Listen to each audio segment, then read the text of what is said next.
What's up, everybody? Welcome back to Soft Wash Evolution. In this video, I'm going to show you exactly what I do in the wintertime, the off season. And I'm also going to give you a bunch of other ideas that you can do. Maybe you're just getting started or you've been doing this for a couple years and you might need some new ideas to generate some revenue in the off season. And this also, it has to depend on where you are in the country or where you are in the world. Those of us up north like I am, the winter is very long and brutal. You're going to need some ideas to keep the revenue coming in. So here we go. I'm going to run through this list for you. I think there's like 8 items on this list. And then at the end, I'm going to tell you what I do in the wintertime. I know a lot of you have asked what that is because winter is coming very fast up here. It is, October 16th right now. It'll a couple more weeks of washing and I'll be inside just because of the weather. I don't have an indoor place to store my equipment or park every night. I park outside. It just becomes too much of a hassle. Antifreezing stuff every night. The SH doesn't like to work when it's too cold. So I have a specific thing that I do in the wintertime. Like I said, I'll tell you at the end of this. It keeps my business running year round. It's a completely other line of work other than exterior cleaning, but I've got a whole list of things you can do right here. I have tried some of these before in the past. I know there's some guys around here that do some of these, so I'm gonna run through them as I'm getting set up on this job. I'm actually, house right there behind me, the customer's not home, said she'll be here in 10 minutes. She left the gates locked on the side, so I gotta kind of wait for her to wash the back side. So I figured I'd shoot some of this video while I'm waiting. So the first thing, the very first item on the list is going to be pretty obvious. It's going to be gutter cleaning. Gutter cleaning is high demand right here in the fall. It's what I'm doing most of the fall. I run that right through about Thanksgiving time. So gutter cleaning can be done manual labor. All you really need is a bucket and a ladder. And that can be taken into the winter depending on where you are. I know there's some guys that do gutter cleaning right through wintertime. They'll go right into New Year's with it. You can also expand that and do, gutter repair. You can do gutter guard installation. I know that's in high demand in a lot of areas. So your customers who say, well, I don't need my gutters cleaned, I've got gutter guards. You can clean them, and then if they don't have gutter guards, sell them gutter guards. So a lot of things you can do with gutters. I know the repair is a big one. There's a lot of people whose gutters don't flow properly that need repair. So moving right on, got the list here, sorry. Still trying to set stuff up. Like I said, I've got to take advantage. You see the sun right behind me there. It's only about 50 degrees and it drops quick. It's 20 after 12 right now. We'll probably get another 2 hours of this weather and then the sun will be down and it starts to get cold fast. So the next one goes along with gutter cleaning. It's actually holiday light installs. It's really big on YouTube right now. A lot of guys doing Christmas light installs.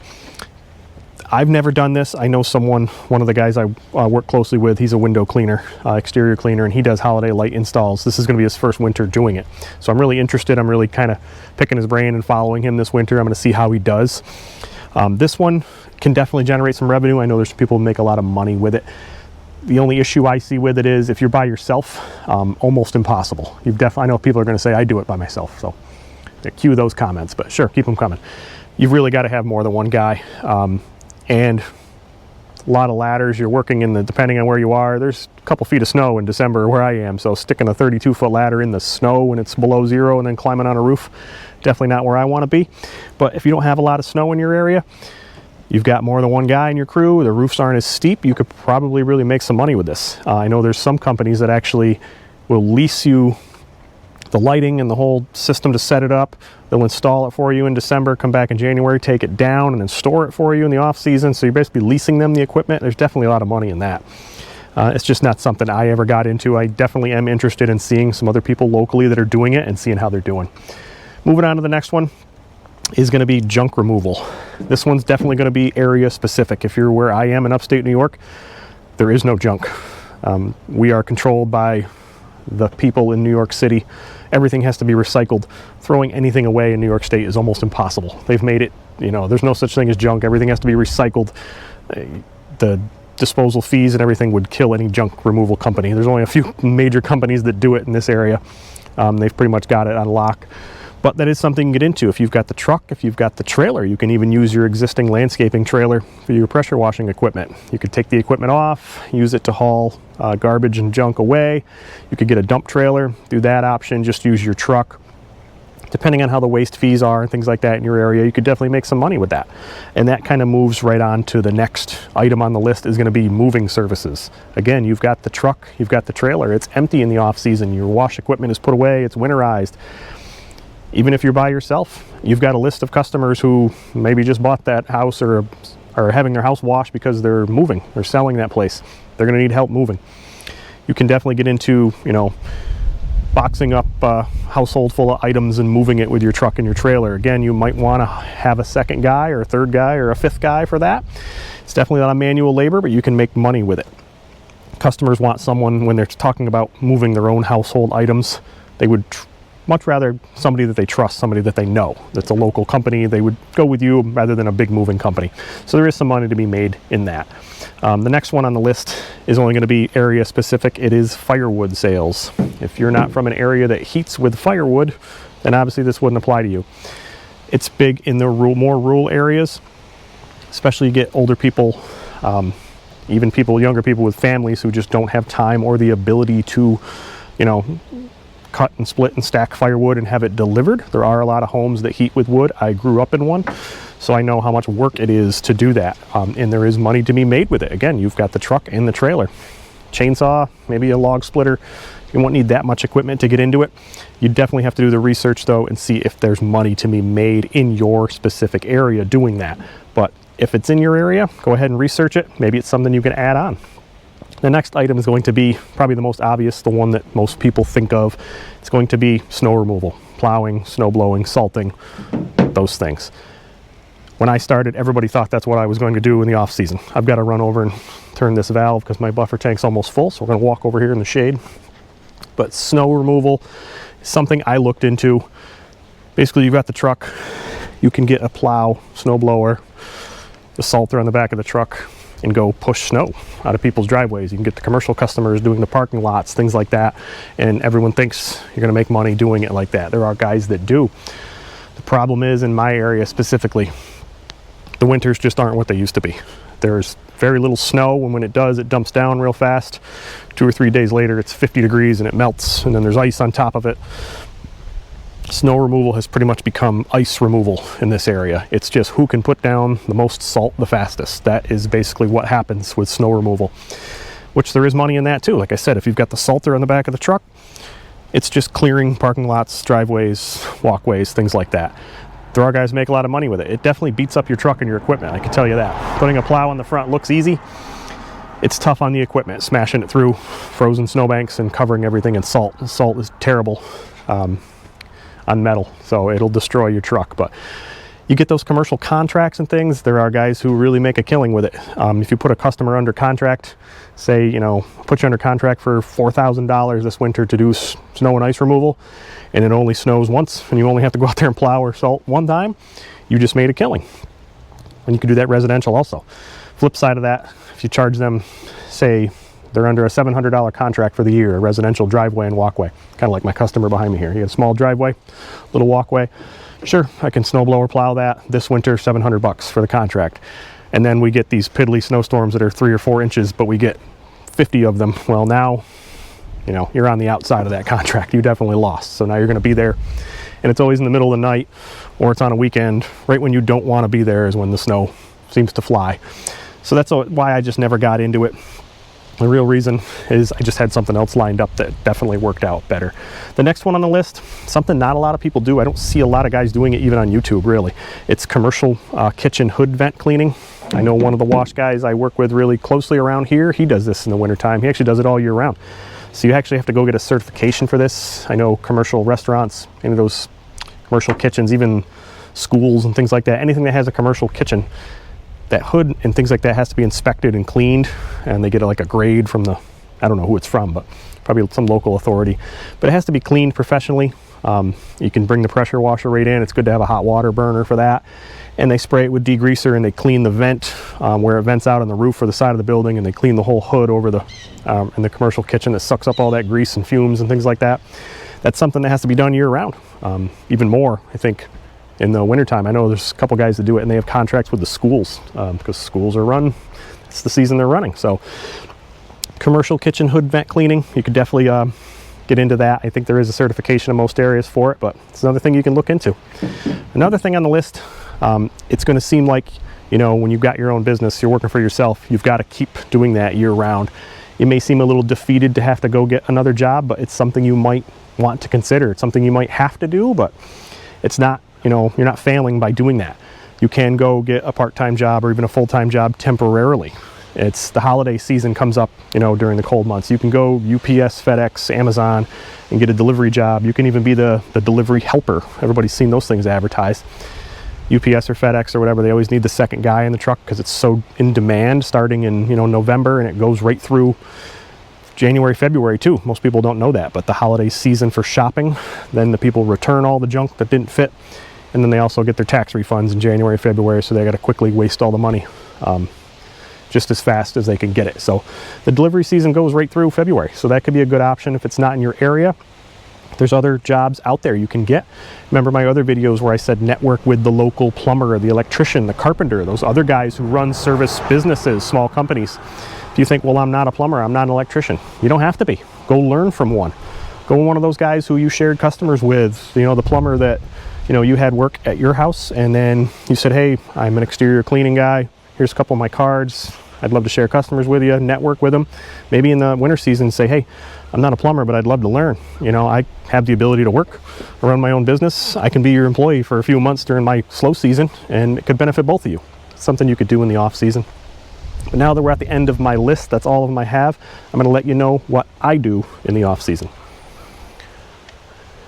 So I'm back in the garage at the end of the day of washing. I finished up that house I was at. The homeowner actually just pulled in right as I was finishing filming up that last segment and unlocked the gates for me. Washed that house up. I had 2 more gutters to clean, and I'm back in the garage at home, just cleaning up the truck and everything. But I wanted to bring you what I do in the off season, in the winter time for me. So I am a painter. That's what I do in the winter time. The off season for me starts pretty soon. I will continue to wash as long as the weather permits. So it starts freezing around here anytime, sometimes in November, sometimes at the end of October. I actually just got the little notification on my watch as I was filming that last video saying that, you know, to expect freezing temperatures tonight. Generally that just means it's going to dip into the 30s for an hour or two late at night. Doesn't mean I'm done washing. I've got a roof and a couple houses to do tomorrow. Next week I've got some, and then it really becomes gutters all the way through November, but I actually have painting lined up starting the first week in November. I have to start too. I've got some customers that really need it done. I've done that. I've actually been painting longer than I've been washing. I was thinking about it. My very first job when I was 13 years old is I started working at a lumber mill that made those basement windows, and I used to paint those things every day after school and on weekends, and I did that for years in addition to working in the lumber yard. And then when I got out of the Marines, when I first moved back home, first thing I did was call that place back up, my old boss, and went back into doing woodworking and painting and stuff. So I've done that longer than I've been washing. So most people will say, oh, painting sucks. I hate painting. And that's actually a good thing, because most homeowners, all homeowners say that too. They say, I can't stand painting. I don't like it. That's a good thing. I'm glad they don't like it, because I do like it and I make quite a bit of money doing it. So it's one of those things you have to, I don't say you have to like it, but it's pretty easy to do as far as trade work goes. You heard me say it earlier, well, I'm not a plumber, I'm not an electrician. Mastering a whole trade like that would take, a lifetime. I don't have time to learn something like that in just a few months before we get into the winter season. Painting's not that hard, I hate to tell you. Most people think it is. It's hard to have the patience to get good at it is the problem. So to do something like that, it's pretty easy to learn.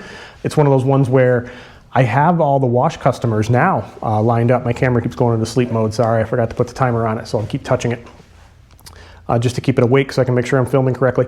But I have all these customers lined up that I work for all wash season. I'm washing their house, I'm doing their deck, doing their gutters, things like that. I get to pick the customers I want to work for. I have so many when it comes to painting that I turn them away frequently. And then some people don't even know, I don't even advertise that I do it. If you go on my website, on my Google profile, my Instagram page, on YouTube, anywhere, you won't see anything that says that I do interior painting, residential painting. I won't tell anyone. I'll only tell the people that I want to work for. So I have a little flyer, I hand it to certain customers. A lot of times I don't even meet my customers, so it's a little hard. But once they're on the website, they are on a mailing list. I collect all the emails and contact info like you should be doing. So I can let them know just via like an email blast or marketing email. But I have so much of it that I end up turning it away. I can't keep up. So starting in November, I'll be painting early in the morning when it's real cold. I'll take a little bit of a break my day up as it gets warmer around 11 o'clock or 12. I'll go clean a few gutters when it's nice and warm out and I can get that type of work done. Maybe wash on their house if I've still got my wash rig on the back of the truck. Go back in and paint until it gets dark. I'll repeat that process through November until I take the washer rig right out of the truck and winterize it, which, depending on the weather, that could happen the second week of November, that could happen the first week of December. It all depends on when the real hard freeze comes in. So just your off-season work, I would say, if you want the advice, it all depends on, do you need it right now? Are you looking for something, you know, if you're not going to master painting right away, no, you're not going to master anything right away. You can start doing it. It's pretty easy.